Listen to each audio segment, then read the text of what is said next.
Kenya's Deputy President William Ruto says the ruling Jubilee Party has no problem with the country's electoral commission meeting conditionalities set by the opposition ahead of the fresh presidential elections due later this month.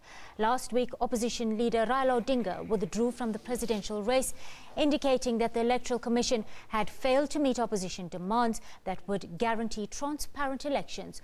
Ruto says the opposition has sensed defeat and is therefore seeking to save face through a negotiated political statement. Sarah Kimani filed this report for us from Nairobi. Ruto, who has previously trashed the demands by the opposition, now says Jubilee Party is ready to participate in fresh presidential elections, even if the Electoral Commission opts to meet a raft of conditionalities set by the opposition. If they agree on a different printer, we have no problem. If they agree on a different supplier of technology, we have no problem. All we are interested in that there will be ballot papers on the 26th and there will be an election. Odinga withdrew from the elections, saying the Electoral Commission has failed to meet opposition's demands, which would guarantee transparent elections as directed by the Supreme Court, while annulling August 8th presidential elections.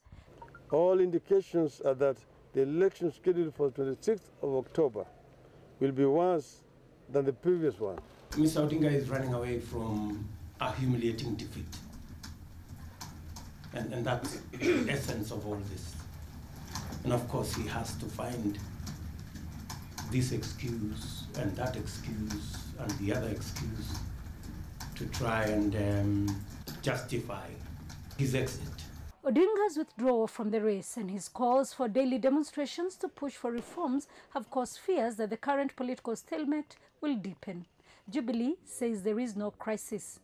By fomenting riots in the streets, they want the international community to force Kenyans to negotiate in an unconstitutional manner against the dictates of the Constitution.